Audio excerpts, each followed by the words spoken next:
வீட்ல எந்த இடமா இருந்தாலும் நான் க்ளீன் பண்ணணும்னு நினச்சிட்டிங்கன்னா, அதே நாளைக்கு பண்ணி முடிச்சுடுவேன். இல்லாட்டினா மறுநாளைக்கு. அது வந்து லெங்க்த்தியாக போகாது. கண்டிப்பாக அதுக்கு டைம் எடுத்து செஞ்சுருவேன். இன்றைக்கி காலையில் திடீர்னு பார்க்கும்போது என்னடா ரொம்ப மெஸ்ஸியாக இருக்குது அந்த ட்ராவர் எல்லாமே. ஒன்றும் அரேஞ்ச் பண்ணி வைக்காத மாதிரி இருக்கு. ஏன்னா ஒரு சில சமயம் அவசரத்துக்கு எல்லாமே எடுத்துகிட்டு அந்த சைடிலே வச்சுக்குவேன். இன்றைக்கி அதெல்லாமே கொஞ்சம் தொடச்சிக்கலான்னு சொல்லிட்டு காலையில் அதுதான் பண்ணிகிட்டு இருந்தேன். இது செய்யும்போதே ரொம்ப டைம் எடுக்கும். ஏன்னா மேலே 2 ட்ராவரை செஞ்சு முடிச்சுட்டு தான் கீழே எல்லாமே பண்ணினது. அதுக்கப்புறம் இதெல்லாமே புஷ் பண்ணி அந்த பின்னாடியெல்லாம் நிறைய பொடி எல்லாம் இருக்கும். அதெல்லாமே தொடச்சிடுவேன்.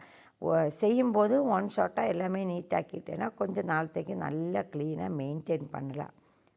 இப்போ வந்து நல்ல வெயில் டைம் ஆயதுனால கொஞ்சம் லேட்டாக தான் முன்னிலலாம் வாதிலெல்லாம் திறந்து கொடுப்பேன். டாக்ஸுக்கெல்லாம் வெளியில் பார்த்துட்டு உட்காந்துருக்கிறதுக்கு.